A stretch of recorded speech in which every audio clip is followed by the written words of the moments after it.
Unlaced podcast. It's actually not bad. It's really good, bro. Well done.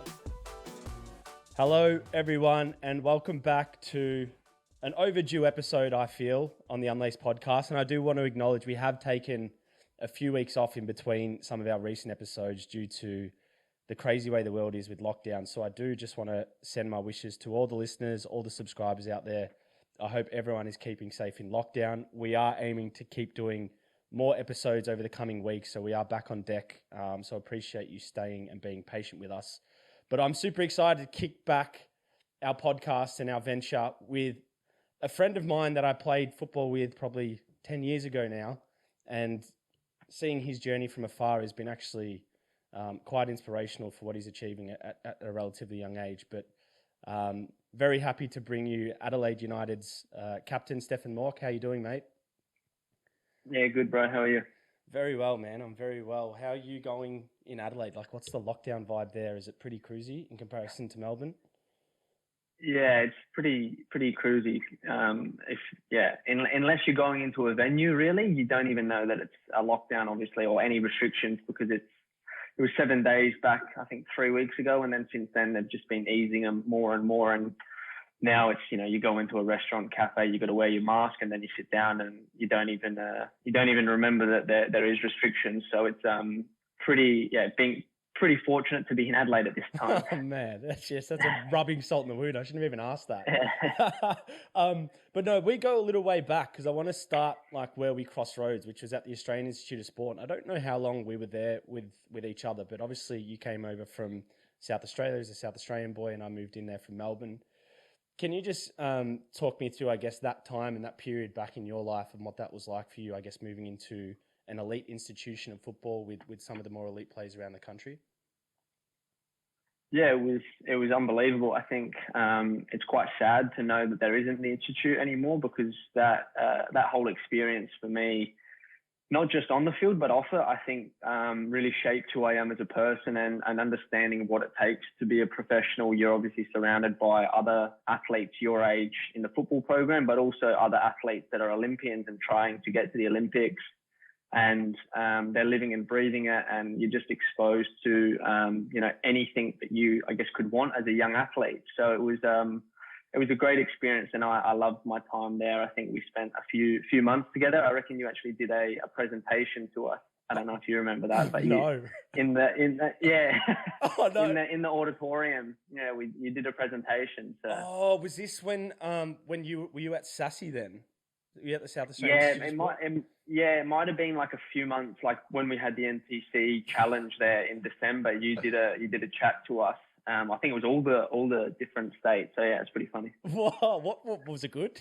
It must be good if you remember. I think it was good. Yeah, it was good. I don't even remember that. Thinking, I thought this guy can speak well. He should maybe start a podcast. Yeah, there you go. I found my calling. No, but I've been really impressed with like you as obviously a footballer, but I think more as a human. Like some of the things that I'm hearing about you, and obviously that we're going to talk through around some of your ventures and your attractions outside of sport, is actually really interesting for someone so young, and probably is becoming a bit more common in the professional life of an athlete.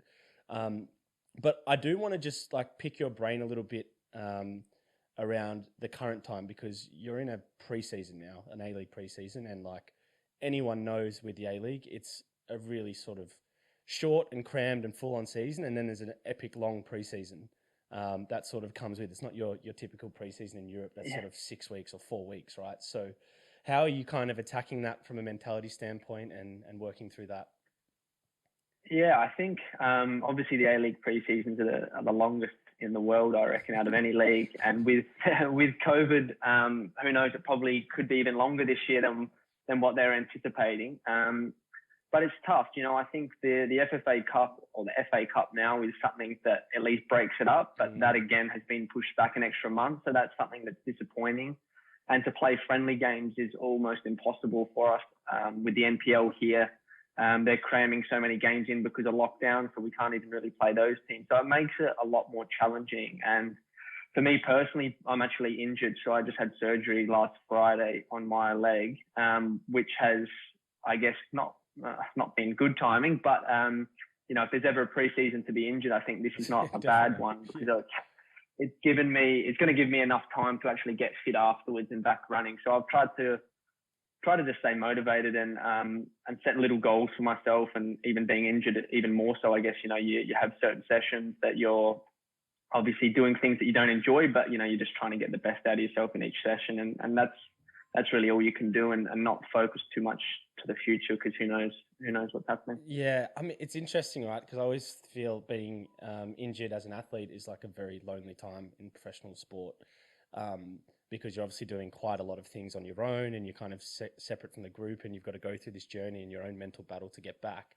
But for you, you're obviously a leader and an integral part of the club in regards to like the change room, the on-field examples, the off-field examples. So do you kind of, does that help, like kind of, bring you back into the group and keep you in with everyone, sort of being around the group in that sense? Because I guess you're kind of forced to, still be within everyone and speaking to the coaches around what's going on. Yeah, definitely. I'd agree with that. I think it is tough because you are separate from the group. When they're training, you're probably in the gym. When they're doing their prehab, you're not really allowed to be in the gym because it's too crammed. So you do almost feel like you're,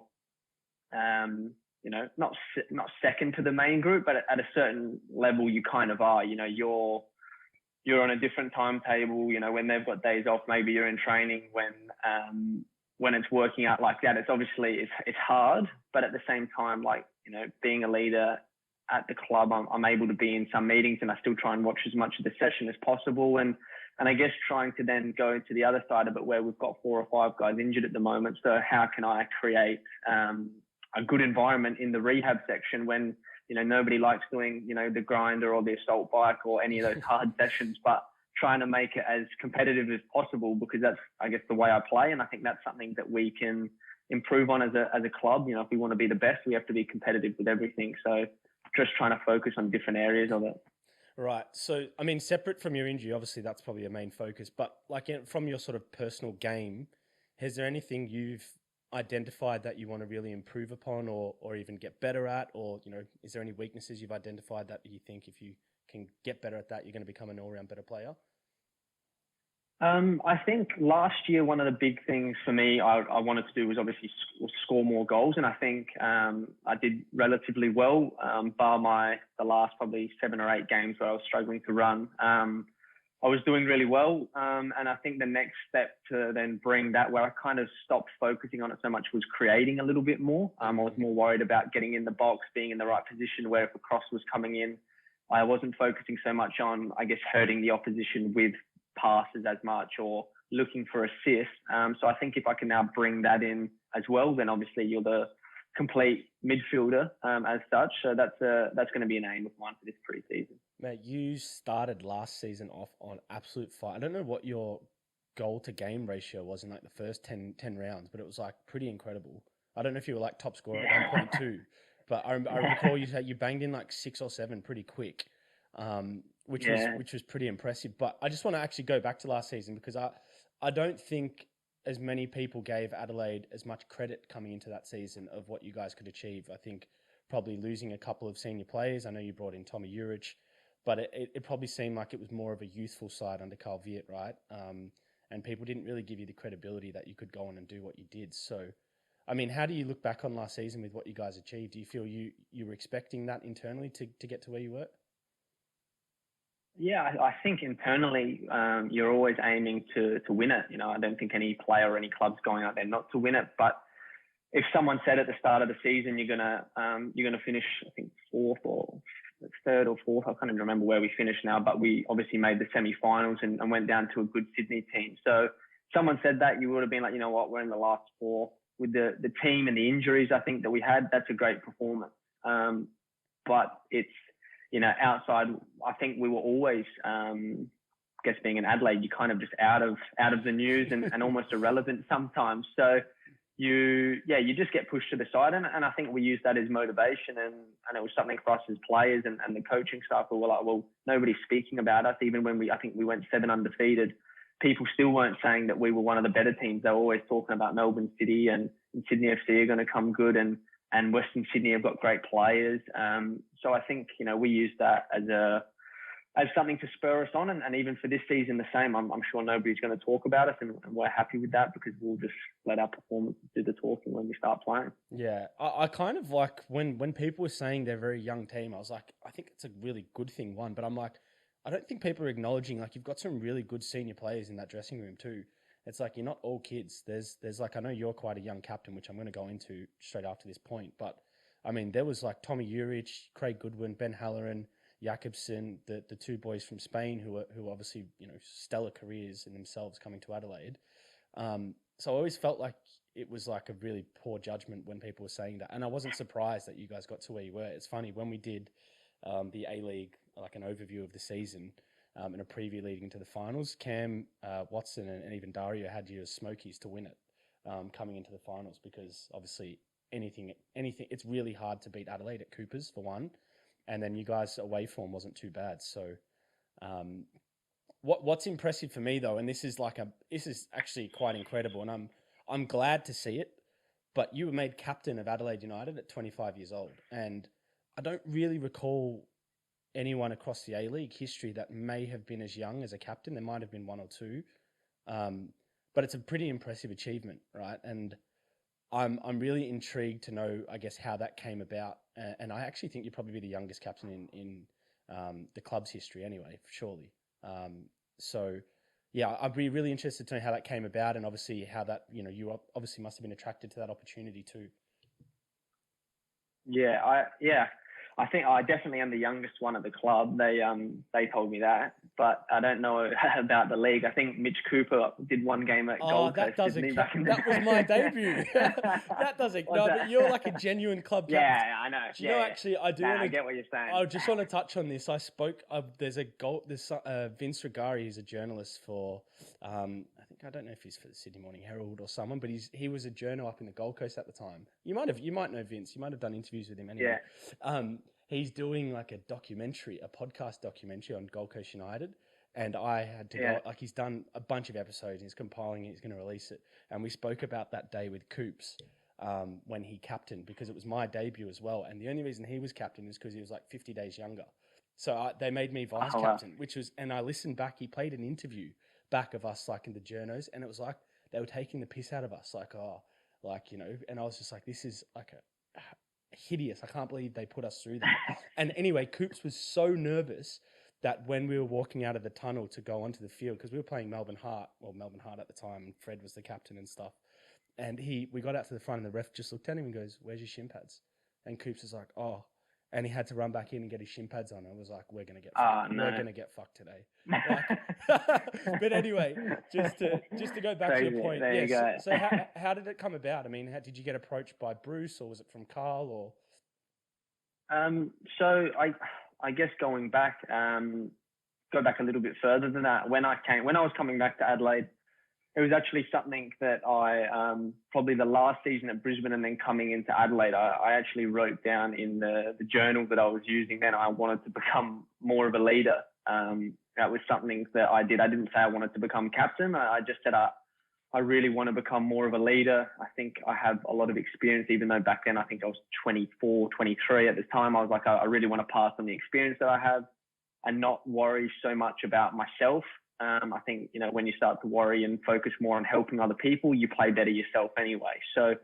That was something that I obviously wanted to do. And then coming back to Adelaide, even more so, especially once we got into the hub, we had a really young team. Some foreign players didn't come. And then the new season started after the hub. And obviously the club really rebranded in the sense of they wanted to be very South Australian focused. They wanted to provide a good pathway for young players, and that was kind of the way they were going forward. And it wasn't something at this time that I ever thought. Obviously, I was going to be the captain. There was, a chance of really anyone being the captain. I was just going about my business in the best way possible, and I actually missed a lot of the pre-season with the same injury that I just had operated on.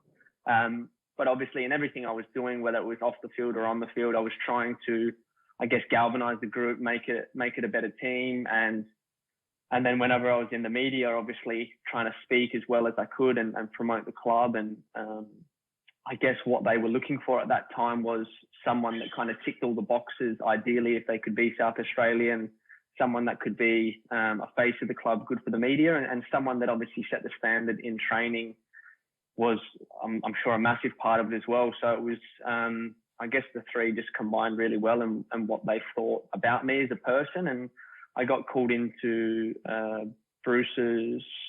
I had a meeting with I think it was Bruce about a media thing, but before that, Cole Viet called me into his office, and I obviously had no idea what it was about. And he just said, "Listen, like, we've obviously going the way we are with the club.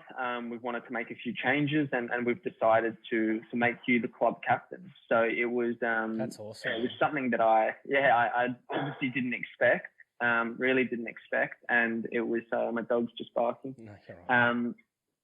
And yeah, it was a massive shock, to be honest. Like you obviously, I would have loved it, if someone said to me, "You're going to be the captain," but it wasn't something I set out to do. So when he told me that, I was just really, I guess, proud. And then went and did the media stuff for it. And yeah, it was a crazy probably couple of weeks, just with obviously everybody messaging you, a little bit more commitment of the media stuff. And I guess that's the backstory of it. But I think it was, hopefully people in the club would say it hasn't changed the way I am.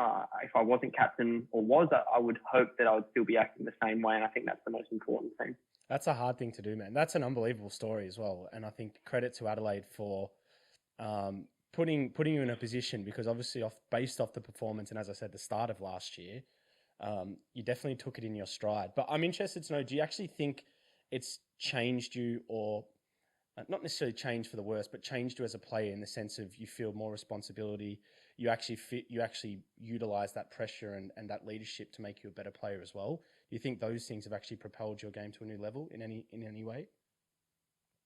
I think probably the first couple games of the season a little bit more. We started okay, and then we had probably 2 or 3 really bad losses, and I missed 1 or 2 of those games as well. So then when I was coming back, I really wanted to make sure that I guess I could impact the team, and that was more so in performances on the field because we needed to win.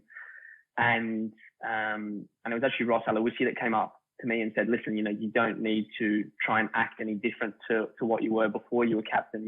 You going out there and focusing on your own performance is probably the most important thing, especially at that time of the season when we needed to win." And it was probably something that I needed to hear right then, and stop trying to help everyone else too much and neglect my own game. If you can get a good balance, that's the ideal thing.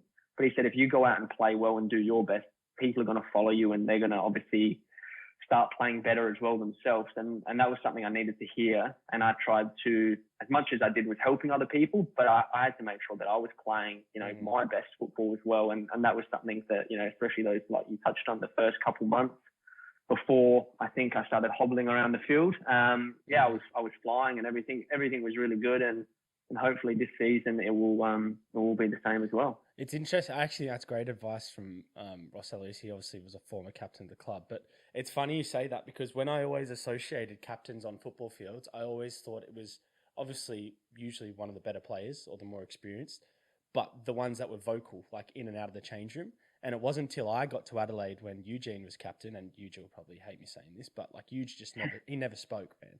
Like he was club captain and never spoke. Not on the field, he'd speak to you off the field, but on the field wasn't really vocal. Like he'd tell you things, but his way of leadership was like he would just do 3 match-winning saves in like a 10-minute period, and like your chest would get bigger and you'd feel like, oh my God. Do you know what I mean? And I was like, okay, now I understand why. There are different ways you can lead, and it probably comes back to your point. When you're playing well, that's the kind of lift everyone needs. It's interesting though, because your journey, like you're a proud South Australian boy, which I can tell, and obviously now you're the face of the club.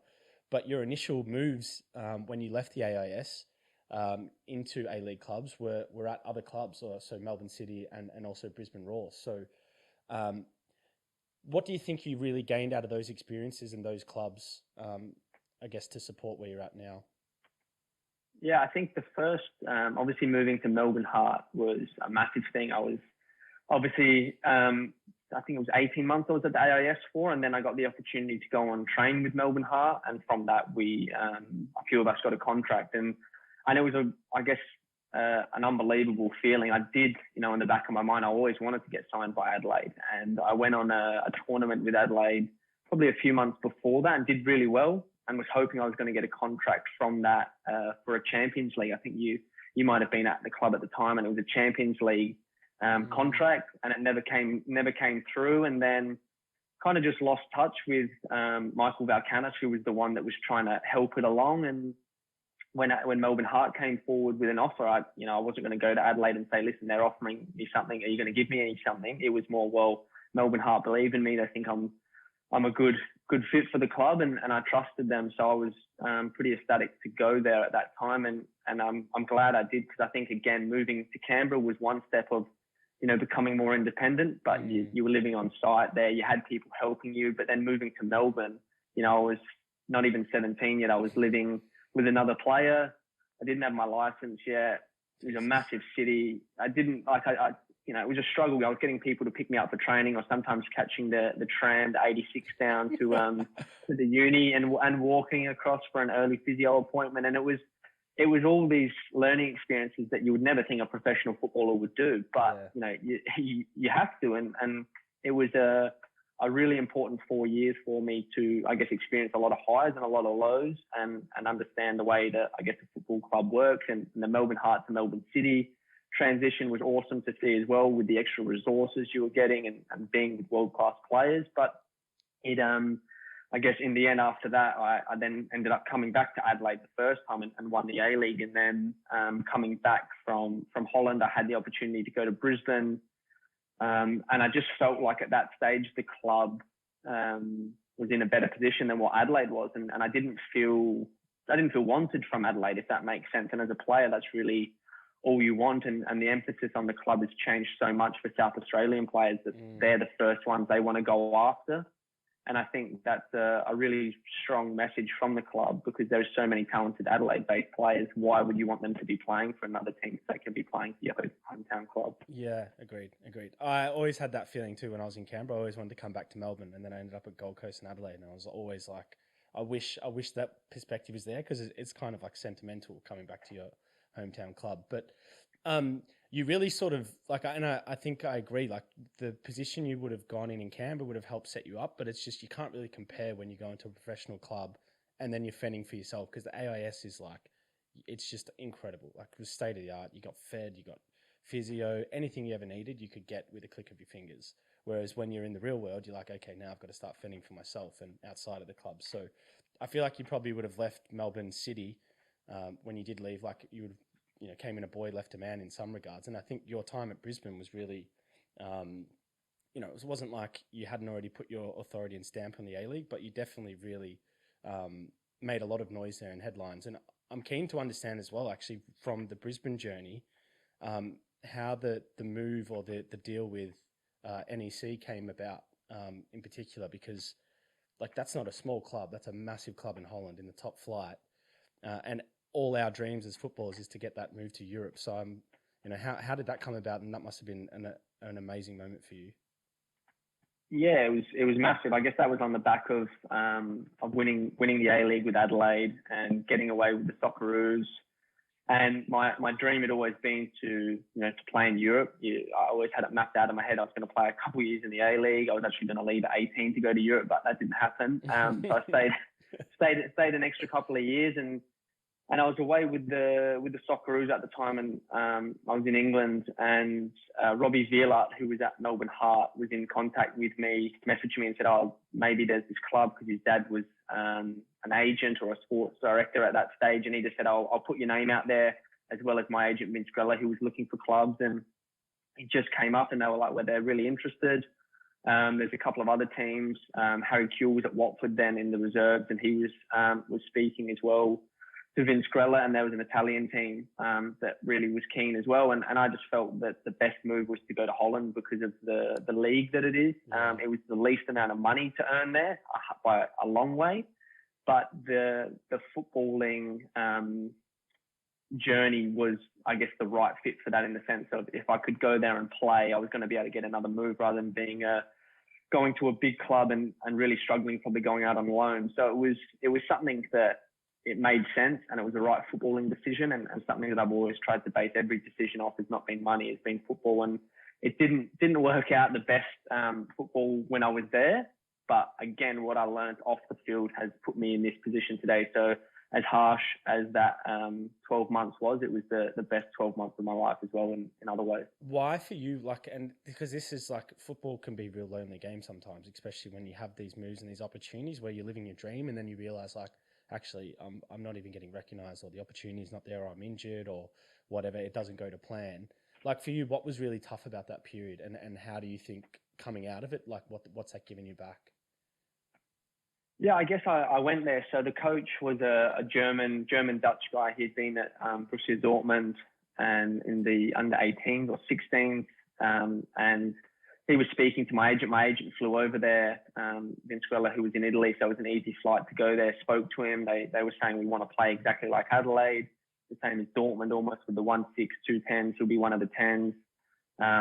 He's going to be playing every week. And I was like, wow, this is going to be awesome. I watch Dortmund all the time. They play unbelievable football.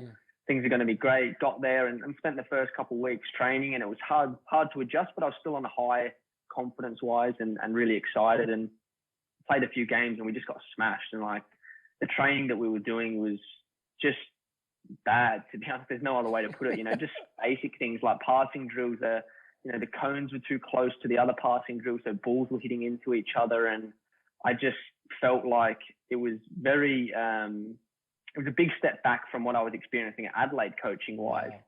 And that's obviously was a massive surprise. And then played the first game of the season, got taken off after half time, and didn't play for the next couple of weeks. That was really hard to take. And then I went and asked the coach, I was like, what's going on? Like, I don't really understand. Obviously, I don't think I played my best, but I thought I was okay. And he said, we want you to be quicker.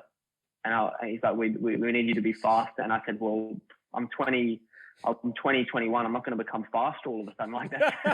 It's not going to it's just not going to happen. So I'm as quick as what I am now as what I was in Adelaide when you're looking at the footage. Yeah. I think that was just his way of looking at it. And I guess the German way, they love power. They love people that are really explosive. And to be honest, compared to some of the other players, I wasn't. But at the same time, I think it was more so a bit of an excuse, and he played players he probably trusted a little bit more. And then from there, it was really hard mentally to deal with that setback. And that probably crushed me a little bit, because I felt like, well, I can't do anything to change this. And the biggest thing I regret is I think I did give up a little bit, and I stopped trying in some sessions, because I thought, well, I can't get quicker. What's the point? Where I should have had the attitude of, all right, I'm going to prove this guy wrong. I'm going to be the best at training every single day. And that's something that I took out of it, was as bad as a coach can be, or as bad as an environment you can be in, you can still control your outlook on it and what you're kind of putting out there.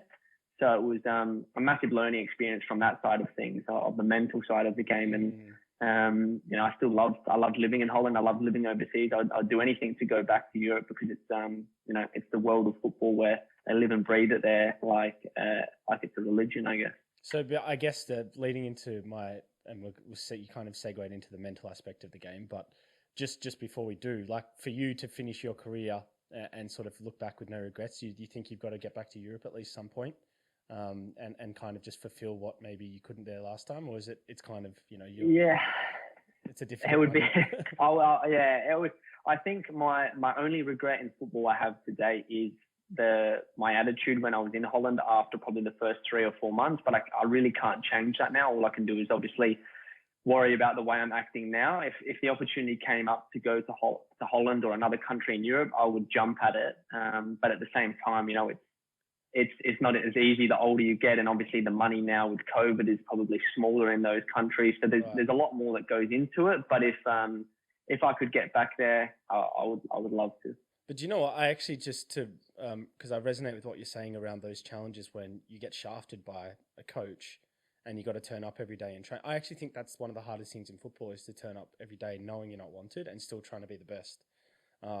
So the fact that, like, you look back on that as like a regret, like, I was self-imploding every week when I wasn't picked. So, but it is like, that's the mental toughness that comes with the game. It's like, you've got to put that aside. And it's really interesting, your journey, and I touched on it at the start of the episode, was how you've kind of moved towards, I guess, a real sort of mental aspect and real focused on the mental and mindfulness nature of the athlete, and how that sort of helps performance. So before we go into, I guess, the concept of the inner game journal and where that came from, but what really sort of drew you to mindfulness and also sort of meditation and focusing on the mental aspect? I think I've always been someone that has wanted to do anything possible to become better. And that actually started when I was at the AIS, being exposed to what we spoke about, earlier with nutritionists, sports psychologists, sports science, your recovery. You're just surrounded by everything that you needed to be better. And I had probably a fear of not fulfilling my potential. And I never wanted to look back with regret and be like, I didn't make it because of X, Y, and Z. And I think it was in your talk, you actually spoke about there's only a certain percentage of players that come to the AIS that get a contract. And from that, I was like, wow, I need to make sure that obviously out of this, it was, 30% or 20%, something like that. I can't even remember exactly. I need to be one of those. So if I'm going to be like that, I need to make sure I kind of give it everything. And then going into the elite environment, it was the same thing. I always thought, well, I don't need to go on that night out, or I don't need to drink the alcohol, or I don't need to have that chocolate bar. Those were probably the first things I was focusing on. The mental side of it was something that is less spoken about and still is to this day. I think it's not focused on as, and I don't know why. It's my biggest regret was not training my brain as hard as I trained my technique, because it wasn't made aware as a kid. It wasn't important. It's so critical, isn't it? I think, it's the most important thing. I think the hardest thing, and probably why it's not spoken about more or it's not invested in more, is that it's not tangible. So, you get a sports science guy in and he says, well, I'm going to get your players running an extra 10% more than what they did per game last year. You can see that in a result, on the GPS. But if someone comes in and says, I'm going to train everyone so they're playing 10% better and they're mentally feeling better, how can you judge that? It's something that's not able to be. And I think that's why it's slowly getting more tapped into, because certain, probably like a Richmond, for example, in the AFL, they've spoken about it a lot more. And obviously Ash Barty with tennis, with Crow, Ben Crow's obviously in that field. And there's plenty of others that are now speaking a whole lot more about it. And you're seeing how much more powerful it is. And that, led me into, when I was at Melbourne City, I started to write goals. I had a vision board and all these things back then that I was very secretive about, because I thought it was, probably was very foreign compared to what other players are doing. But I had it in my room. So if any boys were coming over, I'd have to quickly go in there and hide it, because it was embarrassing. That's amazing. I can completely understand your perspective there as well, because that's the lads' environment. Like, are you all right, mate? Like, just But it's beautiful exactly. What you're doing, man. That's awesome. Yeah. So it was that's really where it started, and in Holland was probably where I struggled the most, and that's where I started to read a lot more books and kind of look into it a whole lot more, and thought, well, this is probably the last piece of the puzzle. I know I'm a good player. Like, I've proven that I'm a good player. I can do it at a certain level. And coming back to Melbourne after that, I got introduced to a guy that taught me meditation through a mentor and physio friend of mine, and I really enjoyed that aspect. And then it was, I guess, about just trying to figure out what works best for me, because there's no one size fits all, and that it's just, trying different things. And if it works, great. If it doesn't, I won't do it anymore. And that's kind of how it's been. So when you're sort of, like, your concept of meditation, is it more just for yourself to kind of have that sort of inner peace, or is it kind of like a way to break away from the game and distance yourself from, the rigors of what football is? Because I actually don't think it's very hard for a lot of athletes to leave football on the pitch, and when they go home have a separate life. A lot of people take it, what happens on the pitch back home, and I was one of them. So is that sort of your concept of where you think it helps? Yeah, I think just being able to relax yourself, or I do it, I think, if I'm going to say it correct, transcendental meditation. So I focus on a mantra, and I do it every morning. I'll do it for 20 minutes when I wake up. And then most afternoons I try to do it, when I get tired around 3-4 o'clock, I'll do that again for 20 minutes or 15 minutes if I can. And it was just something that I think I needed at that point in my life. And it helps me as much on the field as it does off the field. I just, especially when you have a really nice meditation, you kind of get out of that and you're just so much clearer in all your thoughts. And, it doesn't mean that I'm going to play the best, but it means that I'm going to feel a lot better as a person, and that obviously improves my performance on the field. So it's something that I think everybody should try, whether it's, there's different types of meditation, and it's a big thing at the moment. I think everybody in lockdown, it's something that everybody could be doing for 5 or 10 minutes just to make themselves feel a little bit better. Yeah, I agree. And I actually think like a lot of athletes don't really tap into the spiritual side of themselves because for whatever reason, but I feel my perspective on it is it's actually quite beneficial because you're quite defined by numbers and statistics like games to goals or, how many assists you've played, how many games did you play last year? Like that's what people judge you off. And sometimes you start believing those judgments and taking that into your personality. So I do want to get into a couple of actual examples of like mental health with professional athletes. We've seen quite a few of late, and I just wanted to kind of speak to it because I know there's probably stuff that you've been through and obviously had to face and you could probably resonate. But did you see the gymnast, the American gymnast, what's her name, Simone Biles, or when she pulled out mid-Olympics just because mentally she just didn't want to compete. She didn't feel like she needed a break. And it was literally like one event before the gold medal. And then also then there was Naomi Osaka at the Roland Garros just pulled out because she didn't want to do media and mental health and like it's pretty. Does that resonate with you? Can you understand that? Because there's obviously a lot of people outside that are like, "What are you doing?" But they don't really understand, right?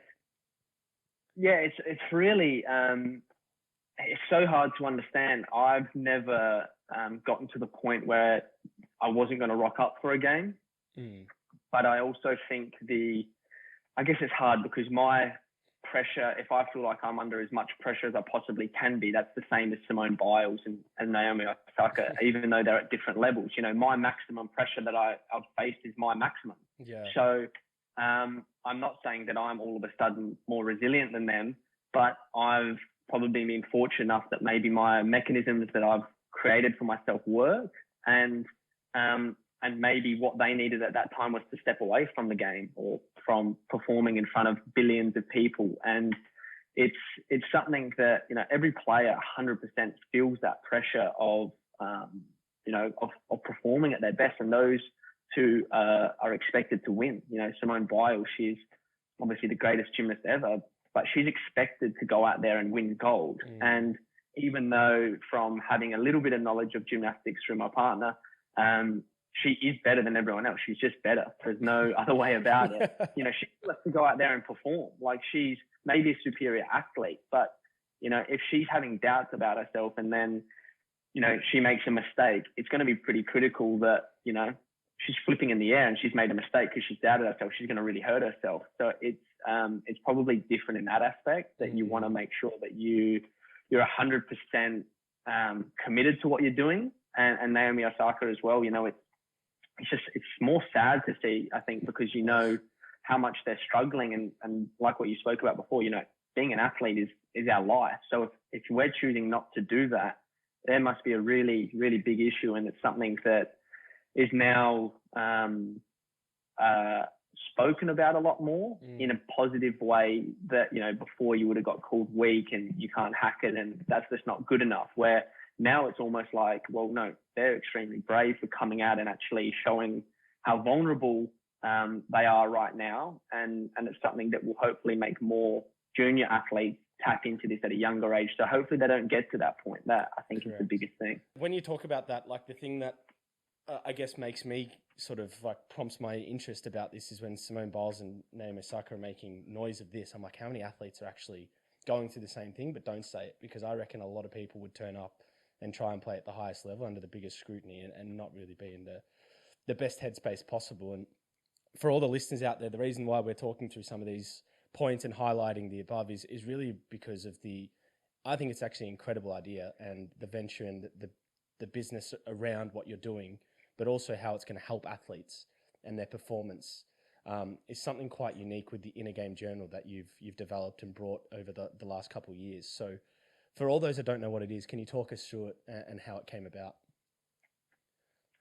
Yeah, so it's I guess it's a journal that's based around everything that I think an athlete needs to be the best person they can be, but also the best athlete. And I think, you can't have one without having the other. And that was something that I learned a lot when I was over in Holland, and then came back to Australia. And I obviously put all my eggs in being an athlete, and I defined myself, and I'm sure it's what you did as a footballer. So when that gets taken away through injury or not getting a contract, you're almost got no self-worth. And that was something that I didn't want to happen. So I was like, well, I need to create, obviously who I am as a person, and mold that into obviously then the footballer as well. And through obviously all the experiences I went through, I just had, different things that I thought were important. And I started doing it myself, there was gratitude journals and just blank journals and vision boards, and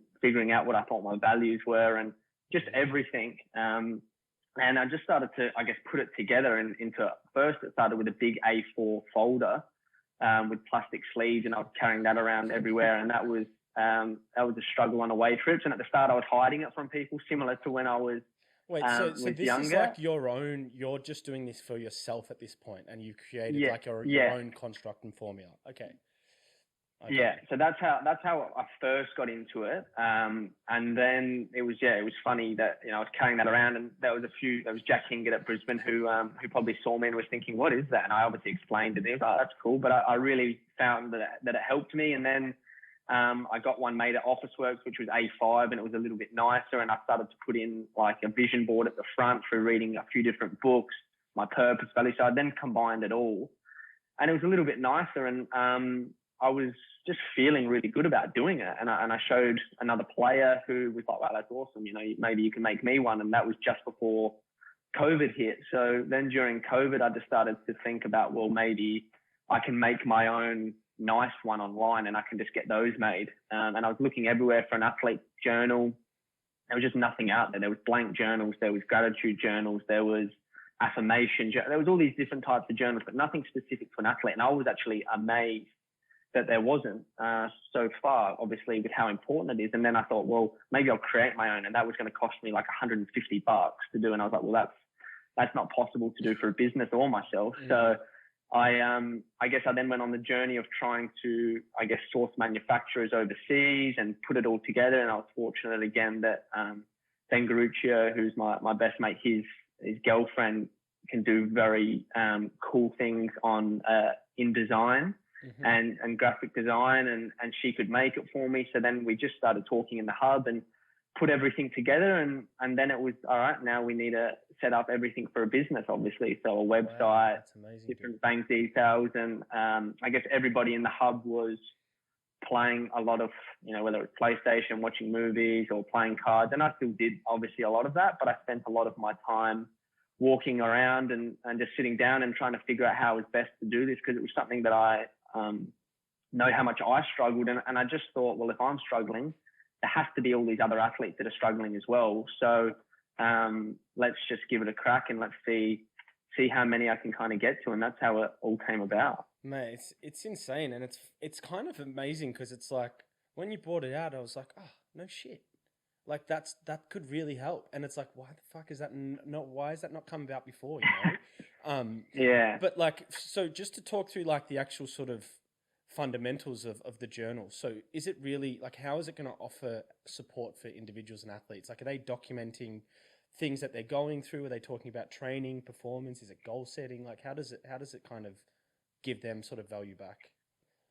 Yeah, so I guess there's two different versions. So at the moment, there's the athlete performance journal, which is the main one, and that's a 3-month one. And then you've got the youth performance journal, which is obviously more for younger athletes. And I think both of them have a vision board at the start. So again, getting an athlete to think about what does their future look like on the field, off the field, photos of loved ones or future endeavors that they have, going to the Olympics, World Cup, playing for your dream team, all these things that whenever they open it up every day, they look at it and they get inspired by it, which I think a lot of people now create vision boards. I know I did, again, like I spoke about, but a lot of the time you then stop looking at it almost because it's in a study or it's in a second bedroom and you don't go into it. So I was like, well, if I look at it every day when I open it up, visually, I'm then going to get excited and be motivated and probably more confident. So that was a really powerful thing to have in it. And then you go into a self-discovery almost, which is purpose, vision, values, and a message to your younger self. And I felt that was a really important thing for me, because I, like what I spoke about, I'm, a human being first before a footballer. So I need to know what my purpose is, what my values are. So every day I'm in alignment with that, and that then goes on to the field. So for me, my purpose is, to inspire everyone else around me to be the best they can be.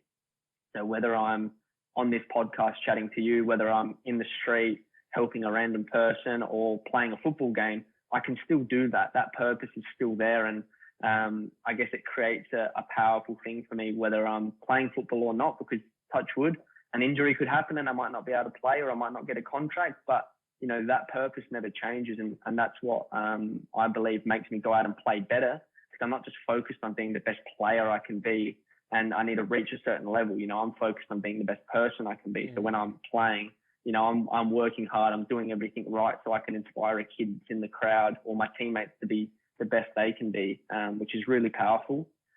And then next you go into some mindset goals you want to set for yourself, and again, some photos of people that will inspire you to do that. So, if you want to be obviously very strong mentally on the field or the court or whatever it is you play, you put people there like a Michael Jordan or a Cristiano Ronaldo, people that you think almost, what would they do in this situation? What if they missed a penalty? What would they think like? And I know that's not awesome. Always, you're not going to always think like that straight away, but I guess the more you look at it and the more you read it, it's subconsciously now in you. So when you're on the field, hopefully you're like, all right, I've made a mistake, but I don't care. I'm on to this next thing. So it's almost, you're hopefully becoming your own, your own self, like psychologist, and trying to improve yourself as a person and as an athlete. And then you go into your, weekly planning, weekly review, which obviously everything off the field contributes to on the field. So making sure everything's in order. And then your daily pages is spread out into, your schedule, gratitude, goals off the field, performance goals, which I try and do more process goals, a review section of training, which you can individualize and do your own specific skills, and then just a journaling section. So it's pretty full on. And I've just tried to make it very simple, that if some random person picked it up, they would almost be able to do it without having a guidebook with them. Wow, man. It's pretty cool. You touch on that point around Michael Jordan. It's like, I understand now the philosophy behind it, because I'll go back to the example of you in Holland. When you had that down period and you were sort of negative, maybe that perspective there would have been really good. Like, how would Michael Jordan respond to this? Like, would he, you know what I mean? Like, and having that inbuilt in your psychology, that's kind of what you're saying, right? Little things like that, I assume. Yeah.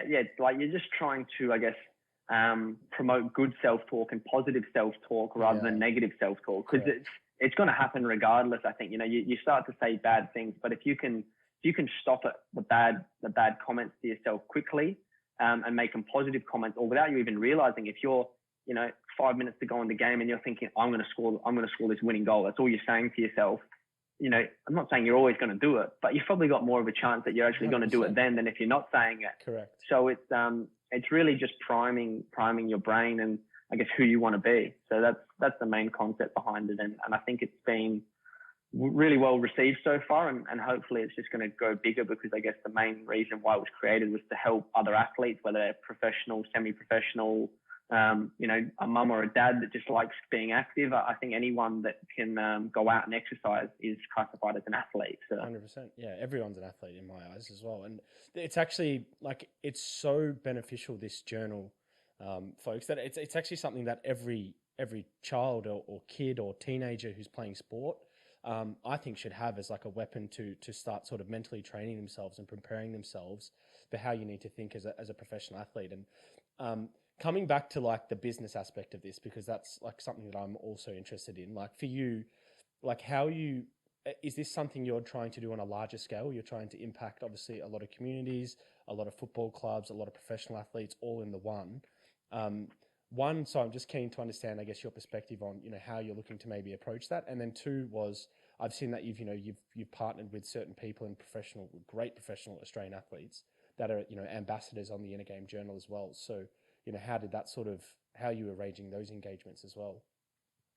Yeah, I guess the business side of things was something that I've always been interested in since I was a bit younger, and obviously a bit entrepreneurial, but I never really understood how to go about anything. I always had ideas, but it was like, how can I do it? And And this obviously was an easier one to do, and I could use my profile a bit more. And it's been a big learning experience. There's been so many things along the way that keep popping up, and you're like, well, I've got a great product now.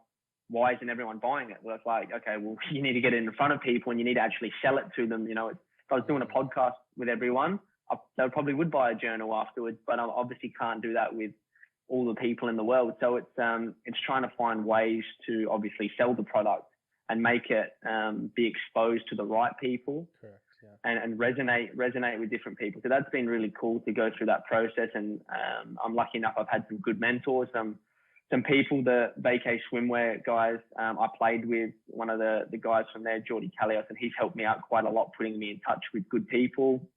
And I guess just being connected to other athletes has happened through word of mouth, and it's something that's actually really strange, and you would have experienced it as well. You know, for some reason, when we play football, we only interact with footballers.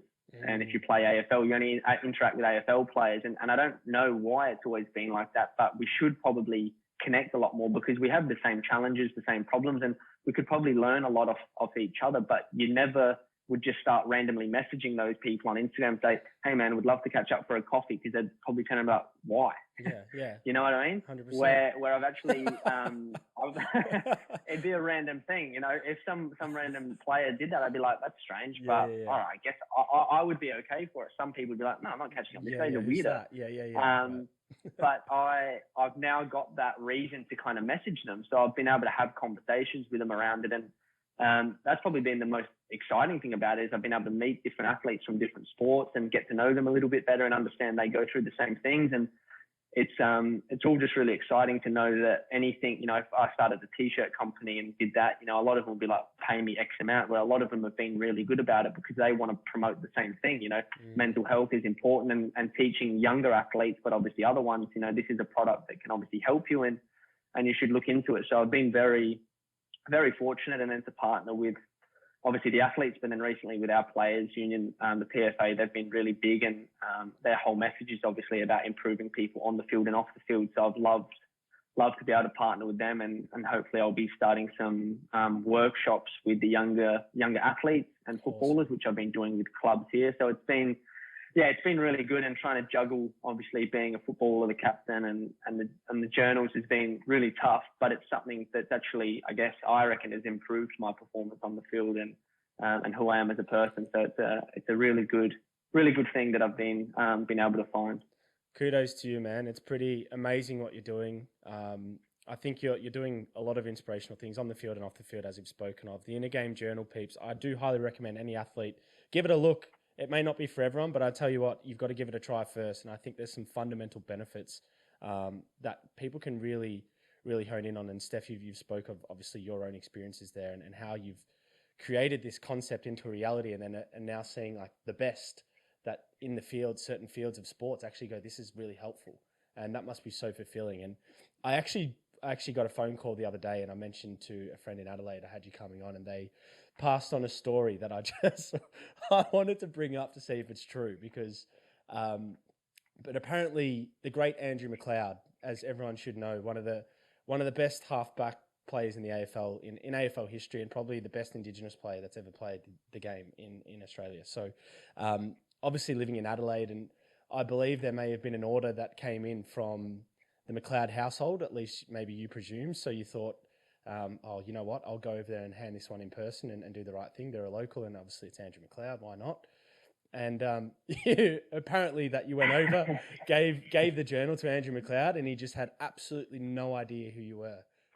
Is there any truth to that? Yeah, it's I would love to say it's not true for his sake, but it's 100% true. It was a very very, very strange experience, and I went on his podcast a few months back, and they explained the story, and he felt terrible about it, and he was making excuses, saying that he was tired and maybe a bit hungover from the night before, and he couldn't see over the fence. Oh, and, that's rubbish. Yeah, I think he maybe he just had no idea, and honestly I was just the courier driver for him. Yeah. So it was oh mate, that's one of the great stories ever. Yeah, it was good. It was funny, and to relive it on the podcast was good with him, and they were giving him a fair bit of bit of shit for it. So it's pretty funny. Mate, awesome. Final one for me, man. What are your goals for this season? What's a great season in the A-League look like for Stefan Mauk? So I guess the big thing for me is I want to win. I want to win something. So I think, us winning the championship is the main goal. Individually, I set goals at the start of the season of scoring X amount of goals and assists and stuff like that. So I've got no problem with saying I want to score over 10 goals. But one thing that I've done really religiously over the last couple of years is I set those goals and then I don't look at them anymore, and then I just focus on the process goals. So every single day I have things that I need to work on, and if I can focus on my process goals, then the end result is normally really positive. So that's the big one for me. Awesome, bro. Well, it's been an absolute pleasure having you on the podcast, man. Very well spoken, very insightful, very intuitive, and also the Inner Game Journal. What a concept, bro. Really, really proud to see what you're doing. Obviously, my presentation back in the day must have really spurred you on to do some great things. But no, it's been a pleasure having you on, mate. And really looking forward to seeing how you go this season. No, cheers, I appreciate it, and we'll speak soon.